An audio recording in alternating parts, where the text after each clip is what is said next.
Hello बच्चों, चलिए प्रश्न को देखते हैं। तो दिया गया प्रश्न है कि निम्न में से कौन सा संकुल चतुष्फलक की आकृति में होगा। विकल्प में हमें अलग अलग संकुल दिए गए हैं और उनमें से हमें बताना है कि किसकी आकृति चतुष्फलक के होगी। तो सबसे पहले हम क्या लिखेंगे, मुख्य उदाहरण। मुख्य अवधारणा, तो मुख्य अवधारणा क्या हो जाएगी, वीबीटी सिद्धांत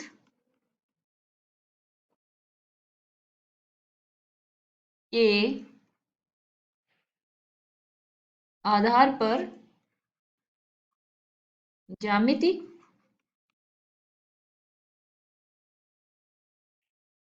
की व्याख्या। ये तो हो गया हमारा पहला फैक्टर जो हमारा काम आएगा। दूसरा क्या है, लिगेंड की प्रकृति। हमें लिगेंड की प्रकृति भी पता होनी चाहिए कि ये प्रबल है या दुर्बल है, क्योंकि उसके उस पर भी हमारी जो ज्यामिति है वो निर्भर करती है। तो चलिए हम देखते हैं कि किस प्रकार से निर्भर करती है। तो हमें क्वेश्चन में क्या बोला गया है कि आकृति क्या होनी चाहिए, चतुष्फलकीय। चतुष्फलकीय कब होगी, जब उसका संकरण sp3 होगा। ठीक है, अब देखते हैं हम विकल्प एक एक करके चेक करेंगे कि किसकी आकृति चतुष्फलकीय है या फिर संकरण sp3 है। तो पहला क्या है, PdCl4 2-, तो पहला है PdCl4 2-। तो यहाँ पे जो हमारा Pd है वो क्या है, पैलेडियम। पैलेडियम, और इसका जो परमाणु क्रमांक होता है वो होता है 46। इसका इलेक्ट्रॉनिक विन्यास क्या होगा, क्रिप्टॉन यानी कि 36, और बाकी क्या होगा 4d10 5s0। तो अब हमारा जो पीडी है इसकी ऑक्सीकरण अवस्था क्या है, ये मान लिया x, क्लोराइड आयन -1 रखेगा, बराबर कितना -2, यानी कि x बराबर क्या आ गया +2। तो इसका मतलब जो पीडी प्लस की इलेक्ट्रॉनिक विन्यास होगा वो क्या होगा, 2 इलेक्ट्रॉन संयोजकता कोष से कम हो जाएंगे, तो 4d8 5s0। तो अब हमारे पास क्या है कि ये d के 5 कक्षक है, 1 2 3 4 5। तो यहाँ पे 8 इलेक्ट्रोड है। अगर ये नॉर्मल रहता, किसी के साथ अभिक्रिया नहीं करता, जो हमारा लिगेंड है वो ना रख के कोई और होता, तो क्या होता, ये इलेक्ट्रॉन ऐसे होने चाहिए 1 2 3 4 5 6 7 8। ये है हमारा वीबीटी का सिद्धांत कि सबसे पहले एक एक भराएंगे, फिर दोबारा आके फिर दो दो दूसरा फिर जाएगा, जब तक हमारा वो जो डी पूरा ऑर्बिटल है वो पूरा फिल ना हो जाए। ठीक है, तो इसमें हमारे अब यहाँ वापस आता है रोल हमारे लिगेंड का। कैसे, अगर हमारा लिगेंड है वह परबल है तो क्या कराएगा, सहयुग्मन। सहयुग्मन का मतलब क्या है कि जो ये वाला इलेक्ट्रॉन है वो क्या करेगा, इसके पास चला जाएगा और ये डी कक्षक खाली कर देगा। अगर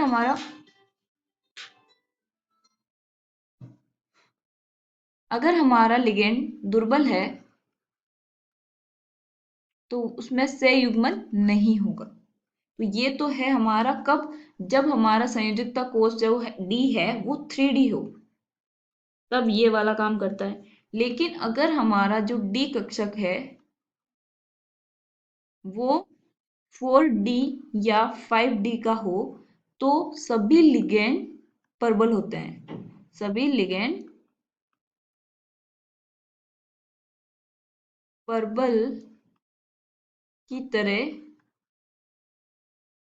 कार्य करते हैं।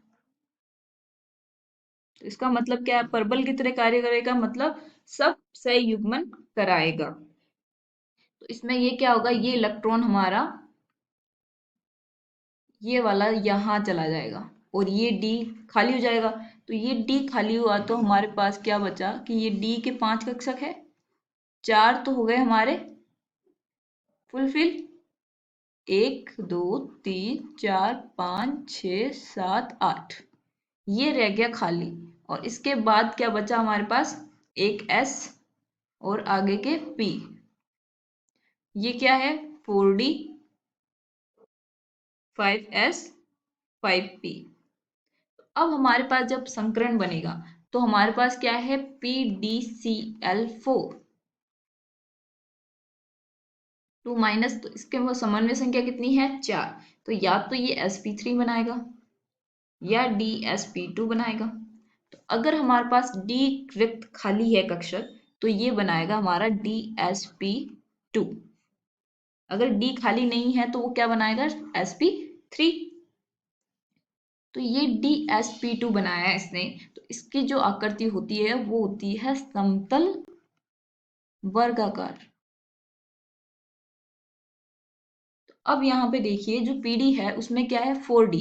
तो हमने बोला कि 4D में जो भी इलेक्ट्रॉन है या लिगेंड है, जब उस परमाणु के साथ अगर बंध बनाएंगे तो वो लिगेंड सभी परबल की तरह कार्य करेंगे, मतलब दोनों में सहयुग्मन होगा। मतलब Cl है तो क्या, दुर्बल, लेकिन 4D की वजह से ये परबल की तरह कार्य करेगा। और इसकी जो ज्यामिति होगी वो होगी dsp2 समतल वर्गाकार।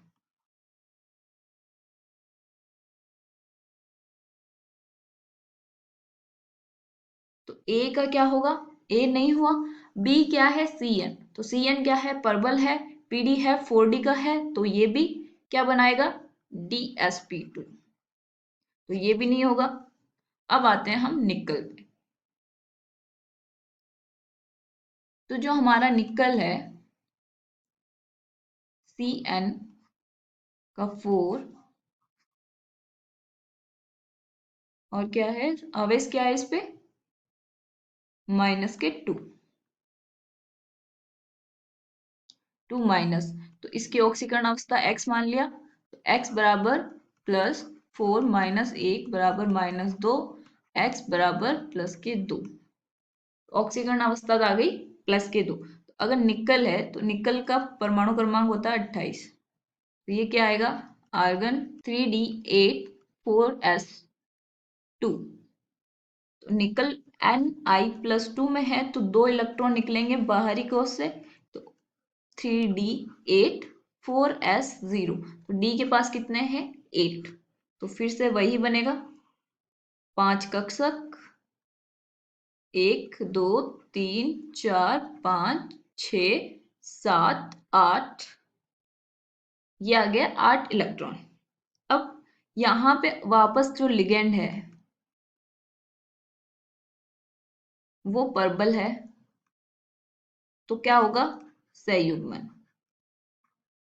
क्यों, क्योंकि जो हमारे इलेक्ट्रॉन है वो 3D में है। तो 3D में हमारे लिगेंड प्रबल और दुर्बल की तरह कार्य, जो हमारी सीरीज है उसी में उसी की तरह कार्य करेंगे। ठीक है, तो Cn हमारा क्या है, प्रबल लिगेंड, तो सहयुग्मन कराएगा। तो इसका मतलब जो हमारा ये वाला इलेक्ट्रॉन है वो यहाँ जाएगा, तो ये वाला कक्षक खाली हो जाएगा। 1 2 3 4 5, 1 2 3 4 5 6 7 8, और यहाँ एक S और ये P। तो ये 3D का खाली होगा, ये 4s, ये 4p। तो यहाँ पे जो बनेगा dsp2 बनेगा ये भी। तो ये क्या बनाएगा, समतल वर्गाकार। तो ये क्या बनाएगा, dsp2 यानी समतल वर्गाकार, ये भी गलत। अब आता है Cl। तो यहाँ पे देखिए, यहाँ पे Cn की जगह क्या है, Cl। तो यहाँ Cl है, तो Cl क्या है हमारा, क्लोराइड, दुर्बल। तो दुर्बल है तो क्या होगा, सहयुग्मन नहीं होगा। तो जैसा है वैसा ही रहेगा। तो इसका मतलब D खाली नहीं है, तो ये जो बनाएगा वो क्या बनाएगा, एक S और 3 P के साथ मिलकर वो बनाएगा, जो Cl है उसकी वजह से क्या बनेगा, sp3। तो हमें यही पूछा गया है कि किस संकुल में चतुष्फलक की आकृति है। तो हमने बोला जिसका sp3 होगा वो चतुष्फलक की आकृति का होगा। तो इसका मतलब जो विकल्प डी है वो हमारा चतुष्फलक की होगा sp3 संकरण के साथ। आशा करती हूँ आपको समझ में आया होगा। धन्यवाद।